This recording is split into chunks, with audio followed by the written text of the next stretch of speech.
حاضرین جمعہ و عزیزان ملت اسلامیہ، پچھلے خطبہ جمعہ کے اندر یہ باتیں ہم تمام لوگوں کے سامنے آئی تھیں کہ تمام تر عزت و سربلندی کا مالک اللہ تبارک و تعالی ہے، اور جو شخص اللہ اور اس کے رسول صلی اللہ علیہ وسلم کے بتلائے ہوئے طریقے پر عمل کرے گا اور ان تعلیمات کو حرز جا بنا لے گا جن کی جانب پیارے نبی صلی اللہ علیہ وسلم نے رہنمائی فرمائی ہے، تو ایسے شخص کے لیے دنیا کے اندر بھی عزت ہے، احترام ہے، قبر کے اندر بھی عزت اور توقیر ہے، اور حشر کے میدان میں بھی اس کے لیے سربلندی اور اعزاز ہے۔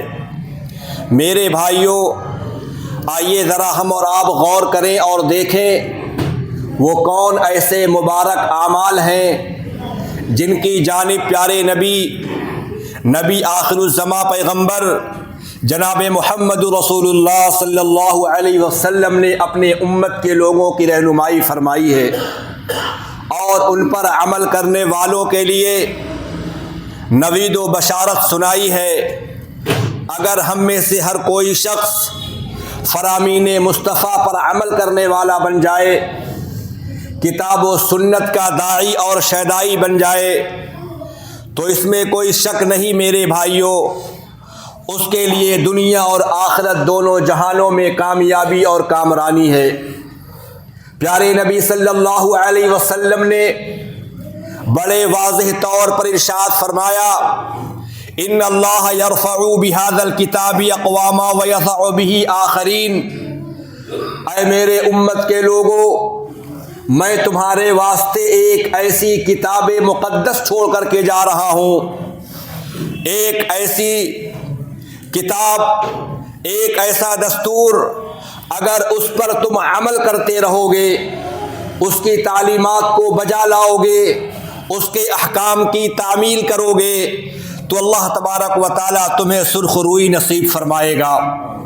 لہذا اس کتاب کے عمل کرنے میں، اس کو پڑھنے میں، اس کے سمجھنے میں ہمارے لیے، آپ کے لیے رشد اور ہدایت ہے۔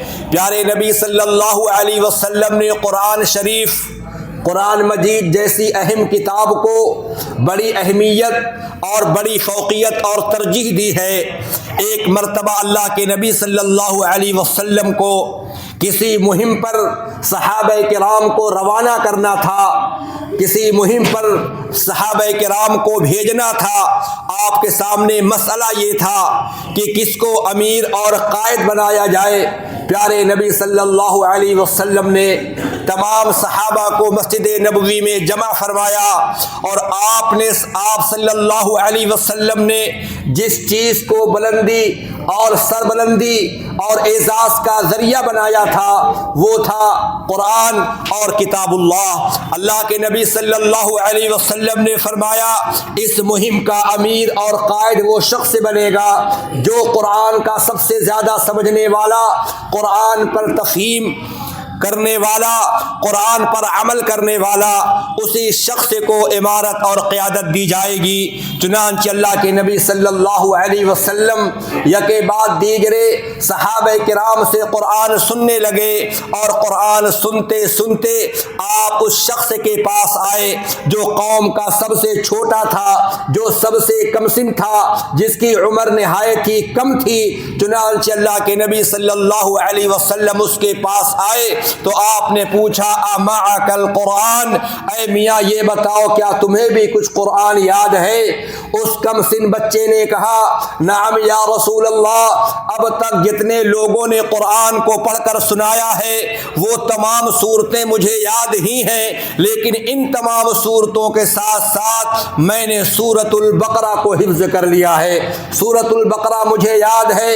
پیارے نبی صلی اللہ علیہ وسلم نے تعجب سے فرمایا، جامع ترمذی شریف کی روایت ہے، آپ نے فرمایا امعک سورۃ البقرہ، کیا تمہیں سورۃ البقرہ یاد ہے؟ کہا نعم یا رسول اللہ، یہ ساری صورتیں تو مجھے یاد ہی ہیں، لیکن ساتھ ہی ساتھ مجھے سورۃ البقرہ بھی یاد ہے۔ اللہ اکبر۔ پیارے نبی صلی اللہ علیہ وسلم نے فرمایا فاذهب انت امیرہم، جاؤ تم ان کے امیر ہو، تم ان کے قائد ہو، تم ان کے قیادت کرنے والے ہو۔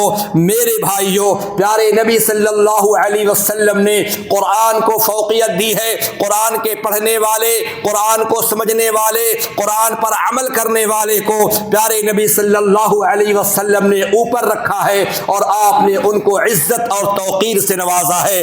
یہی نہیں میرے بھائیوں، ہم جب تاریخ اسلام کا مطالعہ کرتے ہیں اور اسلامی تاریخ پر نگاہ ڈالتے ہیں، عمر فاروق رضی اللہ تعالی عنہ نے اپنی دور خلافت کے اندر مکے کا گورنر جس شخص کو بنایا تھا وہ نافع عبد الحارث تھے۔ اللہ کے نبی صلی اللہ علیہ وسلم کے بعد خلافت ابو بکر صدیق کے پاس آئی، اور خلافت ابو بکر صدیق کے بعد عمر فاروق رضی اللہ تعالی عنہ خلیفہ ہوتے ہیں۔ چنانچہ عمر فاروق رضی اللہ تعالی عنہ نے مکے کا گورنر نافع بن عبد الحارث کو بنایا۔ چنانچہ عمر فاروق رضی اللہ تعالی عنہ جب مدینہ سے نکلے، ان کی ملاقات حضرت نافع سے ہوئی، اور وادی اسفان پر ان سے ملاقات ہوئی۔ انہوں نے تعجب کیا، نافع میں نے تم کو مکے کا گورنر بنایا تھا، مکے کا قائد بنایا تھا، اور تم وادی اسفان پر کیا کر رہے ہو؟ کہا امیر المومنین، میں نے مکے کا گورنر، مکے کا والی ابن ابی عزا کو بنا دیا ہے۔ اللہ اکبر۔ عمر فاروق رضی اللہ تعالی عنہ نے پوچھا ابن ابی ابزا یہ کون شخص ہے؟ کہا مولم من موالینا، میرے غلاموں میں سے یہ ایک غلام ہے۔ کہا تم نے مکے کا گورنر ایک غلام کو بنا دیا، یہ بڑی تعجب اور افسوس کی بات ہے۔ کہا بات دراصل یہ ہے، میں نے اس کو گورنر اس لیے بنایا ہے انہ قارئ لکتاب اللہ وانہ عالم بالفرائض، اس لیے کہ وہ قرآن کا سمجھنے والا، قرآن پر عمل کرنے والا، اور اس کے ساتھ ساتھ وہ اچھا عالم بھی ہے، اور عالم ہونے کے ساتھ ساتھ اس کو علم میراث پر مہارت حاصل ہے۔ وراثت جیسا اہم علم اگر اس کے بارے میں کسی عالم سے سوال کر لیا جاتا ہے، پوچھ لیا جاتا ہے مسئلہ میراث کیا ہے، اگر اس عالم کے پاس وراثت کا علم نہیں ہوتا ہے تو وہ بھی بغلے جھانکنے لگتا ہے، یا یہ کہ اس معاملے کو مؤخر کر دیتا ہے اور کہتا ہے کہ علماء کی ٹیم بیٹھے گی تب ہم وراثت کے بارے میں آپ سے گفتگو کر پائیں گے۔ چونکہ وراثت کا جو علم ہوتا ہے اس کو اللہ کے نبی صلی اللہ علیہ وسلم نے فرمایا کہ یہ نصف علم ہے، آدھا علم ہے، اور یہ مشکل ترین علم ہوتا ہے۔ کہا ابن ابی ابزا ایسا شخص ہے کہ اس کو وراثت کا علم ہے، مسئلہ میراث کا وہ شخص ماہر ہے، اس لیے میں نے اس کو اپنی جگہ پر مکے کا گورنر اور امیر بنا دیا ہے۔ عمر فاروق رضی اللہ تعالی عنہ نے جب ان کے اس بات کو سنا تو انہوں نے فرمایا، انہوں نے کہا تم صحیح کہتے ہو میرے بھائی، اس لیے کہ میں نے اللہ کے نبی صلی اللہ علیہ وسلم کو فرماتے ہوئے سنا تھا ان اللہ یرفع بہذا الکتاب اقواما، یہ قرآن ایک ایسی کتاب ہے، ایک ایسی معزز کتاب ہے، مؤقر کتاب ہے، مقدس کتاب ہے، جس پر عمل کرنے والا، جس کا سمجھنے والا، جس کا جاننے والا اللہ تبارک و تعالی اس کو سربلندی سے نوازتا ہے، اس کو اعزاز اور توقیر سے نوازتا ہے۔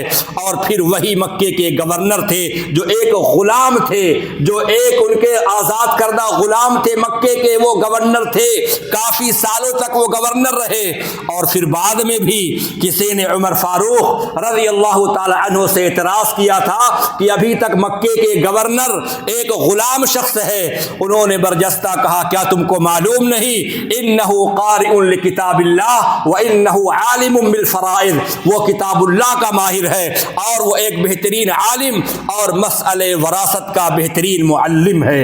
اللہ اکبر۔ ہم اور آپ ذرا دیکھیں قرآن کا جو علم ہے، حدیث کا جو جو علم ہے اس کے ذریعے سے انسان کو عزت اور توقیر ملتی ہے، اس کو مرتبہ ملتا ہے۔ اور بڑے افسوس کی بات ہے میرے بھائیوں، آج ہمارے قوم مسلم علم کے میدان میں، ایجوکیشن اور تعلیم کے میدان میں بہت ہی پیچھے ہے اور بہت ہی رونا آتا ہے۔ چنانچہ یہ وہ قوم ہے جن کے کتاب اور جن کے مذہب اسلام کا آغاز ہی اقرا سے ہوتا ہے، چنانچہ اقرا کی وہ تعلیم کہاں گئی؟ اقرا کا وہ پیغام کہاں گیا؟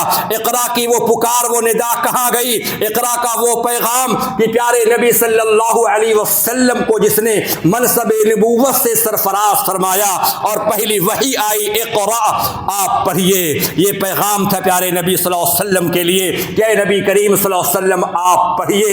اور پھر تاریخ شاہد ہے، اللہ کے نبی صلی اللہ علیہ وسلم کے بعد آپ کے صحابہ نے اور آپ کے بعد کے ادوار کے لوگوں نے اس قدر علم کے میدان میں مہارت حاصل کی، چاہے وہ علم طب رہا ہو اور وہ معیشت کا علم رہا ہو، ہر میدان میں مسلمانوں کی جماعت آگے تھی، تعلیم اور ایجوکیشن کے وہ ماہر تھے۔ لیکن افسوس ہے آج قوم مسلم کے اوپر کہ ہماری حالت دلت سے بھی بدتر ہو چکی ہے، ہم تعلیم کے میدان میں پیچھے ہو چکے ہیں اور ہماری شناخت اور پہچان ایک جاہل قوم کے نام سے کی جاتی ہے۔ آج ضرورت اس بات کی ہے میرے بھائیوں کہ ہمارے اندر اچھے عالم بھی ہوں، اچھے قاری بھی ہوں، اور ہمارے صفوں کے اندر اچھے وکیل ہوں، ہماری جماعت کے اندر اچھے لائر ہوں، اچھے انجینئر ہوں، اچھے ڈاکٹر ہوں، تبھی ہم کامیابی اور کامرانی سے ہمکنار ہو سکتے ہیں۔ کیا ہم بھول گئے اگر کسی شخص کے پاس علم ہے، تعلیم ہے، ایجوکیشن ہے، دشمن خواہ کتنا ہی طاقتور کیوں نہ ہو، وہ انسان جو پڑھا لکھا ہوتا ہے، تعلیم کے میدان میں آگے ہوتا ہے، وہ اپنے علم کی بنیاد پر اپنے دشمنوں کا لوہا منوا لیتا ہے، اس کو اپنے سامنے جھکنے پر مجبور کر دیتا ہے۔ قرآن کریم میں ہم نے کیا پڑھا ہے؟ یوسف علیہ السلام کے واقعے پر ذرا نگاہ دوڑائیں۔ یوسف علیہ السلام کو قید خانے میں ڈالا گیا، کیا جرم تھا میرے بھائیوں؟ ایک جرم کے کرنے سے انکار کر دیتے ہیں، یہی ان کا جرم تھا کہ انہوں نے جرم کرنے سے انکار کر دیا تھا۔ ان کو قید و بند کی صعوبتوں میں رکھا گیا، ان کو جیل خانے میں اور قید خانے میں رکھا گیا، اور پھر تاریخ نے دیکھا کہ بادشاہ وقت نے ایک خواب دیکھا تھا، اور اس خواب کی تعبیر کو بتانے والے، خواب کی تعبیر کو بیان کرنے والے اس کے حقائق تک پہنچنے میں ناکام اور نامراد ہو گئے۔ لوگوں نے کہا کہ تعبیر رویا کا ماہر اگر کوئی ہے تو وہ یوسف علیہ السلام ہے۔ چنانچہ یوسف علیہ السلام نے بادشاہ وقت کی خواب کی تعبیر بیان کی تھی اور کہا تھا بادشاہ وقت نے جو خواب دیکھا ہے، 7 موٹی گائے ہیں اور 7 دبلی گائے ہیں، 7 ہری بالیاں ہیں اور 7 خشک بالیاں ہیں، 7 موٹی گائے 7 دبلی گائے کو کھا رہی ہے۔ چنانچہ اس خواب کی تعبیر یہ ہے کہ 7 سال مسلسل نعمت فراوانی کے ہوں گے، اللہ تبارک و تعالیٰ کے فیوز اور برکات کا نزول ہوگا، اناج میں اضافہ ہوگا، ہر قسم کی لہلہاتی ہوئی کھیتیوں میں اضافہ ہوگا، لیکن اس کے بعد جو 7 سال آئیں گے وہ نہایت ہی قحط سالی کے اور بھوک کے ایام ہوں گے۔ اللہ اکبر۔ بادشاہ کو اپنے خواب کی تعبیر کا علم ہو گیا، اس نے کیا کہا تھا؟ ایسا نوجوان جس کے پاس علم ہو، ایسا نوجوان جو خواب کی تعبیر کے بتانے کا ماہر ہو، ایسے شخص کو قید خانے میں رکھنا نہیں چاہیے، ایسے شخص کو تو آزاد کر دینا چاہیے۔ چنانچہ یوسف علیہ السلام نے کہا تھا اجعلنی علی خزائن الارض انی حفیظ علیم، تم مجھ کو وزیر خزانہ بنا دو، وزیر خوراک بنا دو، اس لیے کہ مجھ کو علم بھی ہے اور میں حفاظت کرنے والا بھی ہوں۔ تو میرے بھائیوں، یہ علم کی طاقت ہے۔ قید کے اندر تھے، جیل خانے کے اندر تھے، لیکن بادشاہ وقت تو ان کو قید خانے سے، جیل سے آزاد کرنے پر مجبور ہو گیا۔ یہ کس کی طاقت تھی؟ یہ علم کی طاقت تھی، یہ تعلیم کی طاقت تھی۔ آج ضرورت ہے، اگر ہم عزت چاہتے ہیں، اگر ہم مرتبہ اور توقیر چاہتے ہیں، ہم تعلیم کے میدان میں آگے آئیں، ہم تعلیم کو اختیار کریں اور اپنے بچوں کو تعلیم کے لیے حوصلہ افزائی کریں۔ لیکن بہت افسوس کی بات ہے میرے بھائیوں، ہم نے مشاعرے خوب کروائے، ہم نے قوالیاں خوب کرا لی، شادی بیاہ کے موقع پر ہم نے خوب خرچ کر لیا، لیکن ہم نے اپنے بچوں کے مستقبل کو سنوارنے کے لیے کوئی بہتر کالج ہم نہیں کھول سکے، ان کے تعلیم کا بندوبست ہم نہیں کر سکے۔ ایک ٹوٹا پھوٹا جو کالج جو کبھی کسی وقت میں ہمارے مرحوم حاجی عبدالرشید رحمہ اللہ نے قائم کر دیا تھا اپنی قوم کے لیے، اپنی ملت کے لیے، کہ کوئی بھی شخص ہو، چاہے وہ اقلیت ہو، اکثریت والے آئیں، کسی بھی مسلک اور فکر کے لوگ آئیں، وہ علم کے شمع سے روشن ہوں، علم سے منور ہو جائیں، اپنے آپ کو آراستہ اور پیراستہ کر لیں۔ لیکن افسوس کی بات ہے ہم نے ان کی قربانیوں کو فراموش کر دیا۔ ہمارے پاس قوم مسلم کی بچیوں کے لیے کوئی ایک بہترین کالج نہیں ہے، کوئی ایک بہترین ان کے لیے بندوبست ہم نہیں کر سکے۔ ایک واحد کالج ہے تارا رشید کی شکل میں، جہاں پر ہماری قوم کی بچیاں الحمدللہ آزاد فضاؤں میں تعلیم حاصل کر رہی ہیں، اور اگر پھر بچیاں آگے کی تعلیم حاصل کرنا چاہتی ہیں ان کے لیے بڑی دشواریاں ہیں، بڑی پریشانیاں ہیں، ان کو طرح طرح کے تانے سننے پڑتے ہیں۔ تو آج ضرورت ہے، اگر ہم عزت چاہتے ہیں، سربلندی چاہتے ہیں میرے بھائیوں، تو ہم علم کے میدان میں کوشش کریں، ہم تعلیم کے لیے کوشاں رہیں، اپنے بچوں کو ذہنی طور پر ہم تیار کریں، تعلیم کے میدان میں آگے بڑھائیں، ورنہ اس میں کوئی شک نہیں ہے ہماری حالت دلت سے بدتر ہے۔ ہم علاج کے سلسلے میں ایک ڈاکٹر کے پاس گئے اور انہوں نے بہت ساری گفتگو ہوئی، بہت سارے مسئلے کے بارے میں انہوں نے پوچھا، اور بات ہوتے ہوتے انہوں نے پوچھا کہ جناب آپ کہاں سے آئے ہیں؟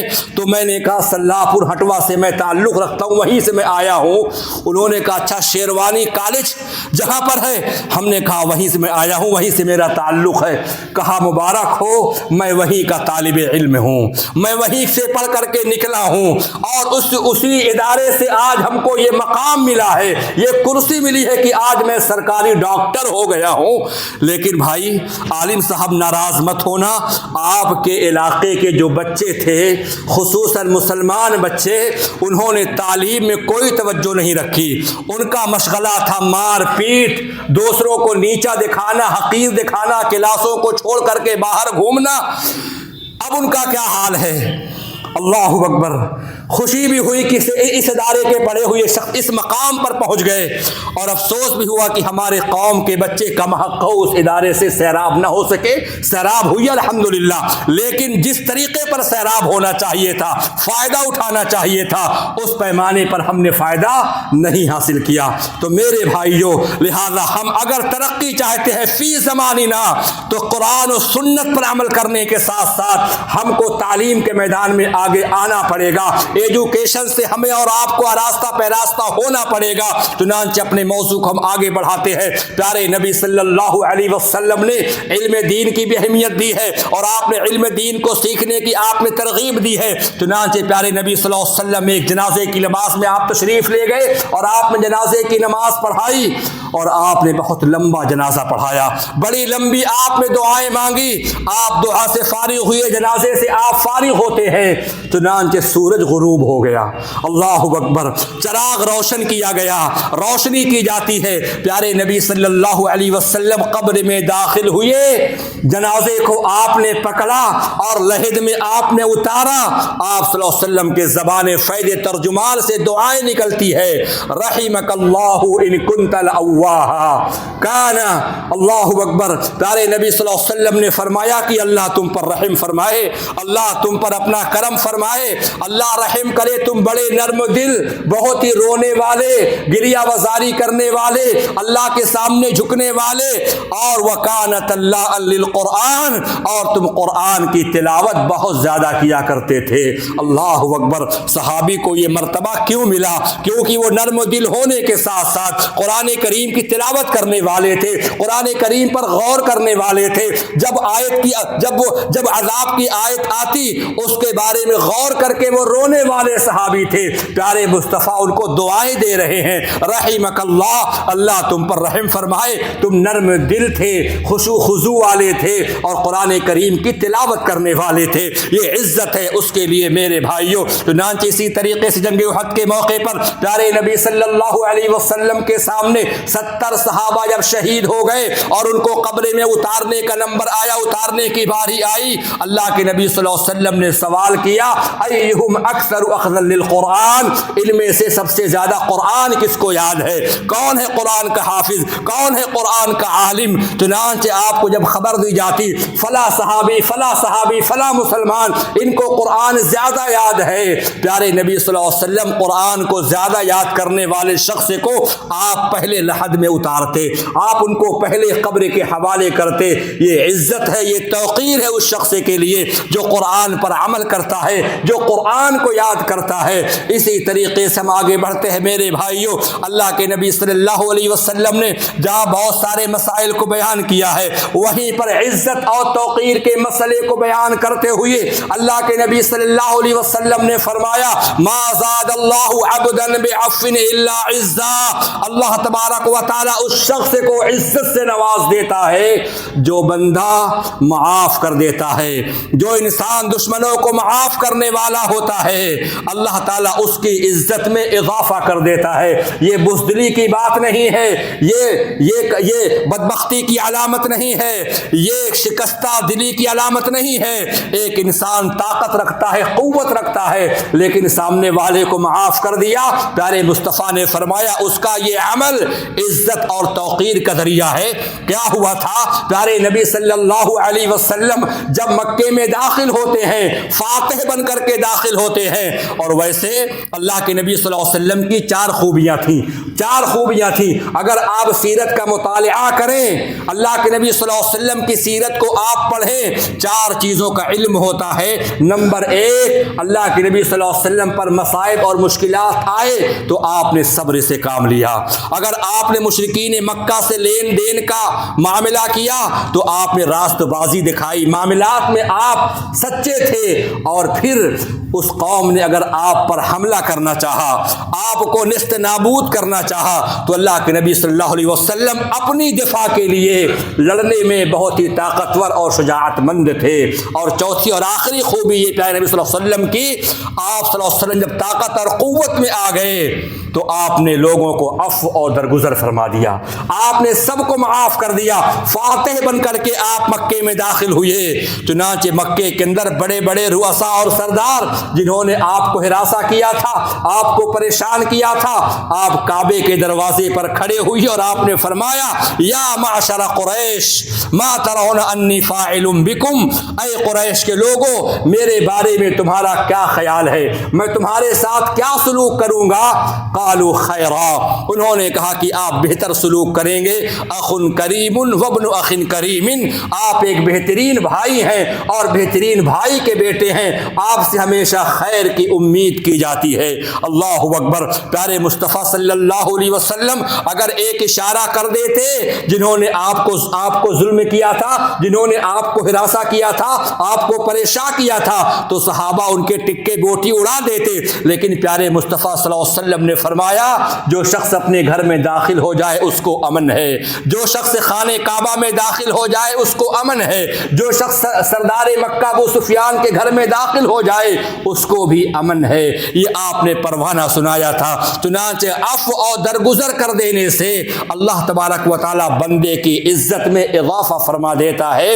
چنانچہ اللہ کے نبی صلی اللہ علیہ وسلم کے وقت میں ایک مرتبہ تاریخ اسلام کا بہت ہی مشہور واقعہ ہے کہ مدینہ کے لوگوں نے حضرت عائشہ رضی اللہ تعالی عنہا جو صدیقہ کائنات ہیں ان کے اوپر الزام تراشی کر دی اور کہا کہ عائشہ تو ایسی ہیں ویسی ہیں، استغفر اللہ، لوگوں نے ان کے اوپر بہتان باندھا، الزام تراشی کی۔ چنانچہ جب یہ معاملہ بہت طول پکڑ گیا، منافقین نے خوب اس معاملے کو ہوا دی، چنانچہ مصطح بن اثاثہ رضی اللہ تعالی عنہ صحابی ہیں اور صدیق اکبر ابو بکر صدیق رضی اللہ تعالی عنہ کے یہ رشتہ دار ہیں، یہ وہ مصطح بن اثاثہ ہیں جن کی کفالت اور پرورش، ان کے گھر کے اخراجات کو ابو بکر رضی اللہ تعالی عنہ اپنے جیب سے پورا کرتے تھے، ان کے خرچ کو ابو بکر صدیق رضی اللہ تعالی عنہ خود اٹھایا کرتے تھے۔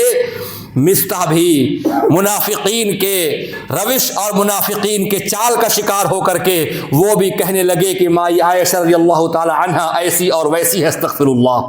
چنانچہ ابو بکر صدیق رضی اللہ تعالی عنہ کو خبر لگی، ان کو سخت تکلیف ہوئی، رنج ہوا کہ مدینے کے منافقین نے میری بیٹی عائشہ پر الزام لگایا، بہتان باندھا، الزام تراشی کی۔ مجھ کو دکھ نہیں ہوا، لیکن مصطح تو اپنا آدمی تھا، وہ میرا اپنا قرابت دار تھا، رشتہ دار تھا، اس نے میری بیٹی کو ایسا اور ایسا کہا۔ اللہ اکبر، کہا اللہ کی قسم کھاتا ہوں کہ آج کے بعد سے مصطح بن اثاثہ کو جو میں مدد پہنچاتا تھا، جو ان کا میں تعاون کرتا تھا، آج کے بعد سے میں ان کو کوئی مدد نہیں پہنچاؤں گا، ان کا خرچ میں نہیں اٹھاتا ہوں۔ اللہ رب العالمین نے قرآن کریم کے اندر آیت نازل فرما دی، وَلَا يَعْتَلِ أُولُو الْفَضْلِ مِنْكُمْ وَالسَّعَةِ أَنْ يُؤْتُوا أُولِي الْقُرْبَى وَالْمَسَاكِينَ وَالْمُهَاجِرِينَ فِي سَبِيلِ اللَّهِ وَلْيَعْفُوا وَلْيَصْفَحُوا۔ تم میں سے جو اہل ثروت ہیں، مال والے ہیں، جن کو اللہ نے نوازا ہے، وہ قسم نہ کھائیں اس بات کی کہ وہ فقراء اور مساکین کی مدد نہیں کریں گے، یہ کہ وہ ان کا تعاون نہیں کریں گے۔ وَلْيَعْفُوا وَلْيَصْفَحُوا، چاہیے کہ وہ ان کو معاف کر دیں، درگزر کر دیں۔ الا تحبون ان یغفر اللہ لکم، اگر تم اپنے بھائیوں کو معاف کر دو گے، اپنے قرابت داروں کو درگزر کر دو گے، اللہ تبارک و تعالیٰ تمہارے گناہوں کو معاف فرما دے گا۔ کیا تمہیں یہ بات پسند نہیں ہے کہ اللہ تبارک و تعالیٰ تمہارے گناہوں کو معاف فرما دے؟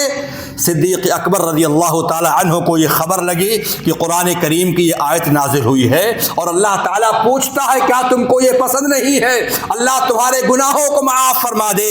انہوں نے کہا بلا واللہ یا ربنا انا لنحب ان تغفر لنا، کیوں نہیں اے میرے اللہ، ہمیں یہ بات پسند ہے کہ اللہ تبارک و تعالی ہمارے گناہوں کو معاف فرما دے۔ تو پیارے مصطفیٰ نے فرمایا ما زاد اللہ عبدا بعفو الا عزا، اگر کوئی شخص کسی کو معاف کر دے، درگزر کر دیتا ہے، اللہ تبارک و تعالی اس کے عزت اور توقیر میں اضافہ کر دیتا ہے، اس کے گناہوں کو معاف کر دیتا ہے، اس کو بلندیاں نصیب کرتا ہے اور اس کی شخصیت کو لوگوں کے نگاہوں میں بلند اور بالا کر دیتا ہے۔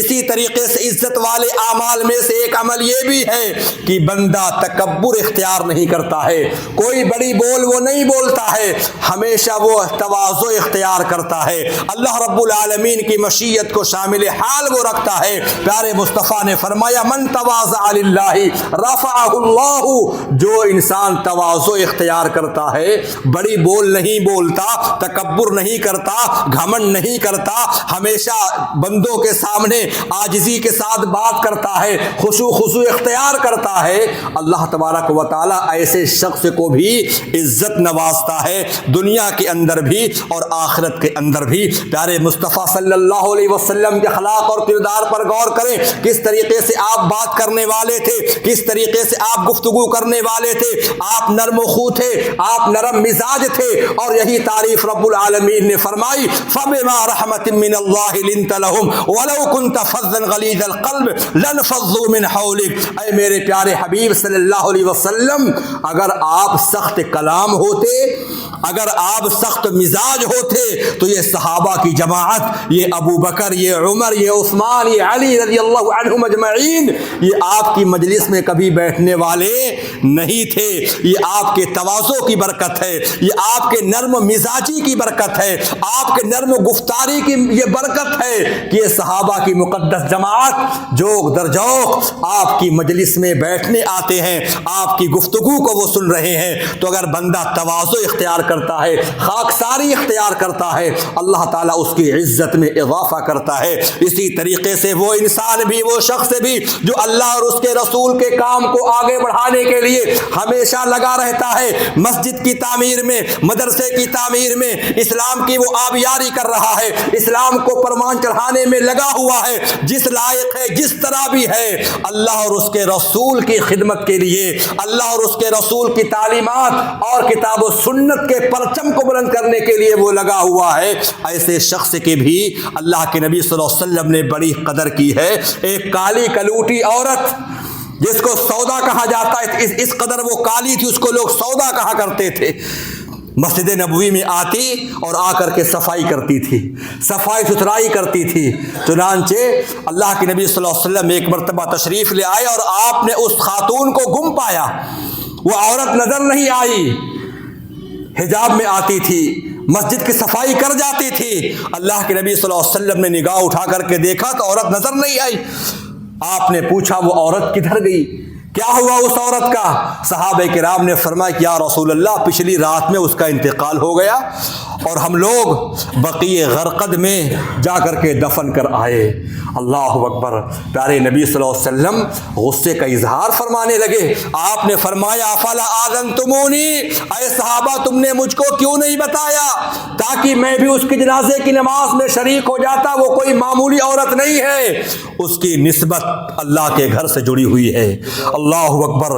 جو انسان مسجد میں آئے اور مسجد میں جائے، مسجد سے واپس جائے، اللہ کے نبی نے کہا فاشہدوا لہ بالایمان، اس کے ایمان کامل کی تم گواہی دو، کیونکہ جو انسان مسجد میں آتا ہے پھر وہ جاتا ہے، نماز کے لیے آتا ہے پھر وہ جاتا ہے، اس کا دل مسجد سے لگا ہے۔ فاشہدوا لہ بالایمان، وہ ایمان میں کامل ہے۔ اے میرے صحابہ وہ کوئی معمولی عورت نہیں ہے۔ دلونی علی قبرہا، چلو بتاؤ اس کی قبر کدھر ہے۔ صحابہ آپ کو لے کر کے گئے اور کہا یا رسول اللہ یہ ہے اس عورت کی قبر۔ پیارے مصطفیٰ صلی اللہ علیہ وسلم اس کی قبر پر کھڑے ہو کر کے آپ صلی اللہ علیہ وسلم نے اس کے لیے مغفرت کی دعا کی، آپ نے اس کے لیے دعائیں کی، جنازے کی نماز آپ نے پڑھی۔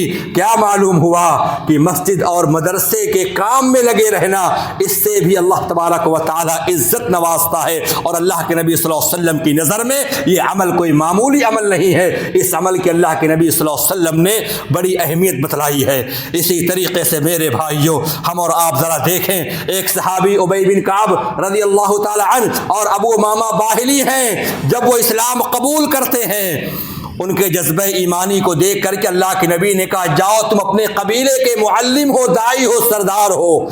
اپنے قوم کے پاس پہنچتے ہیں ابو امامہ باہلی رضی اللہ تعالی عنہ۔ اس وقت قوم کے لوگ اونٹنی کا دودھ نکال رہے تھے۔ صحابی رسول وہاں پر پہنچے، لوگوں نے ان سے گفتگو کی اور کہا ہمیں خبر لگی ہے کہ تم مسلمان ہو گئے ہو۔ صحیح بات ہے۔ اب یہ گفتگو ہو رہی تھی کہ ان کا ایک ساتھی دوڑا ہوا گیا اور خون لے کر کے ان کے پاس آیا، کہا کہ آؤ تم بھی کھاؤ۔ کہا کہ یہ حرام ہے، ہم جس نبی کے پاس سے آئے ہیں، جس رسول کے پاس سے آئے ہیں، ان کی تعلیم یہ ہے انما حرم علیکم المیتۃ والدم ولحم الخنزیر، اللہ نے حرام قرار دیا ہے مردار کو، خنزیر کے گوشت کو اور بہتے ہوئے خون کو۔ بہتا ہوا خون یہ حرام ہے، مردار حرام ہے، بہتا ہوا خون حرام ہے۔ لیکن ایک مردار حلال ہے اور ایک خون بھی حلال ہے۔ اللہ کے نبی صلی اللہ علیہ وسلم نے اس کی وضاحت فرمائی ہے، جو خون حلال ہے وہ کلیجی ہے اور جو مردار حلال ہے وہ مچھلی ہے۔ اس کے علاوہ جتنے بھی مردار ہیں وہ حرام ہیں، اور جتنے بھی لہو ہے بہتا ہوا خون ہے وہ حرام ہے۔ کہا تمہاری یہ تعلیم ہے؟ کہا قرآن کہتا ہے، نبی کریم صلی اللہ علیہ وسلم کے پاس میں سیکھ کر کے آیا ہوں، آمنت باللہ ورسولی، میں اللہ اور اس کے رسول پر ایمان لے آیا۔ لوگ ان کے اوپر ٹوٹ پڑے، ان کو اپنے پاس سے بھگا دیا۔ کہا کہ لوگوں کوئی بات نہیں، ذرا مجھ کو پانی تو دے دو، میں پیاسا ہوں۔ کہا تجھ کو پانی بھی نہیں ملے گا ابو امامہ، تجھ کو کچھ نہیں ملے گا، کیونکہ تو باغی ہو گیا ہے، ہمارا جو آبائی دین ہے تو اس کو چھوڑنے والا ہے۔ حدیث کے اندر آتا ہے کہ ابو امامہ رضی اللہ تعالی عنہ ریت پر لیٹ گئے اور پھر ان کے اوپر اس قدر شدت پیاس کا اضافہ ہوا کہ ان پر غشی طاری ہو گئی۔ حدیث کے اندر آتا ہے کہ خواب دیکھا انہوں نے کہ میرے پاس کوئی شخص آیا ہوا ہے۔ علامہ البانی رحمۃ اللہ علیہ نے اس واقعے کو صحیح قرار دیا ہے، کہا کوئی شخص میرے پاس آیا ہوا ہے اور وہ مجھ کو خواب کے اندر دودھ کا پیالہ پیش کر رہا ہے اور کہہ رہا ہے ابو امامہ اٹھو اور یہ دودھ کا پیالہ تمہارے لیے، اس کو آپ پی لیجئے۔ اللہ اکبر۔ وہ بیان کرتے ہیں کہ میں جب بیدار ہوا عظم بطنی، میں نے دودھ کی لذت اور اس کی چاشنی کو میں نے اپنے ہونٹوں میں محسوس کیا اور میرا پیٹ بالکل شکم سیر ہو گیا۔ پھر قبیلے کا سردار آیا اور کہا کہ لوگوں، ابو امامہ اگرچہ مسلمان ہو گیا لیکن ہے تو اپنے خاندان کا آدمی، اپنے پریوار کا وہ شخص ہے، کیا اس کو اسلام لانے کی وجہ سے تم لوگوں نے اس کو کھانا نہیں پیش کیا؟ اس کو حرام خون تم پلانے کے لیے مجبور کر رہے تھے؟ جاؤ اس کو بلا کر کے لے آؤ۔ لوگ ان کے پاس گئے، کہا چلو سردار نے آپ کو بلایا ہے، آپ چلیے کھانا ہمارے ساتھ کھا لیجئے۔ وہ کہتے ہیں ان اللہ اطعمنی وسقانی، واللہ اس وقت مجھے بھوک کا احساس نہیں ہے، مجھ کو پیاس کا احساس نہیں ہے، بھوک بھی ختم ہو گئی، پیاس کی شدت بھی ختم ہو گئی۔ کب پیے؟ کون تمہیں کھلایا اور پلایا؟ کہا ان اللہ اطعمنی وسقانی، میرے اللہ نے مجھ کو کھلایا ہے، میرے اللہ نے مجھ کو پلایا ہے۔ یہ ایمان اگر ہمارے سینے میں آئے گا، اللہ تبارک و تعالی ہماری بھی قدر کرے گا، ہماری بھی عزت کرے گا۔ تو میرے بھائی اور بہت سارے اعمال تھے، اللہ تبارک و تعالی سے دعا ہے رب تعالی ہم تمام لوگوں کو ان اعمال صالحہ کرنے کی توفیق عطا فرمائے جن کی طرف اللہ کے نبی صلی اللہ علیہ وسلم نے رہنمائی فرمائی ہے، اور اس کے ذریعے سے اللہ تعالیٰ دنیا میں بھی آخرت میں بھی اللہ تعالیٰ عزت سے نوازے گا۔ اللہ تعالیٰ ہمیں اور آپ کو کتاب و سنت کی تعلیمات پر عمل کرنے کی توفیق عطا فرمائے، آمین۔ یا اللہ ہم میں جو بیمار ہیں انہیں شفائے کامل نصیب فرما دے، ہم میں جو پریشان حال ہیں اللہ ان کی پریشانیوں کو دور فرما دے، یا اللہ جو نماز سے دور ہیں ان کو پکا سچا تو نمازی بنا دے۔